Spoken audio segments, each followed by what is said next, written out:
બનાસકાંઠા જિલ્લાના કાંકરેજ તાલુકા મુખ્ય મથક શિહોરી ખાતે ખાતર માટે ખેડૂતોની લાઈન। કાંકરેજ તાલુકામાં તાલુકા ખરીદ વેચાણ સંઘ હોવા છતાં કેમ પૂરતો ખાતરનો જથ્થો લાવવામાં આવતો નથી। કાંકરેજ તાલુકામાં બિલાડીના ટોપની જેમ સહકારી મંડળીઓ આવેલ હોવા છતાં કેમ ખેડૂતલક્ષી વેપાર કરવામાં આવતો નથી। પ્રધાનમંત્રી કિસાન એગ્રો બિલાડીની ટોપ જેમ ફાલી રહ્યા છે, નથી કરી રહ્યા ખેડૂતલક્ષી વ્યાપાર। કાંકરેજ તાલુકાના મુખ્ય મથક શિહોરી ખાતે ખાતર માટે ખેડૂતો રાહ જોઈ લાઈનમાં લાગી રહ્યા। બ્યુરો રિપોર્ટ રામજીભાઈ આયગોર। ખાતર મળતું નથી, સવારના ઉભા રહે। શું નામ છે? મગનસિંહ ગાભી। શેના માટે ખાતર લેવા આવ્યા છો? એરંડા માટે।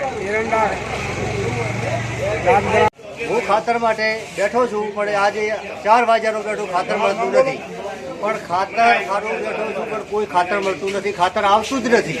શું ખાતર મળે? પણ ખાતર ખરેખર લાવવું જોઈએ। તમારું નામ બોલ્યા ને?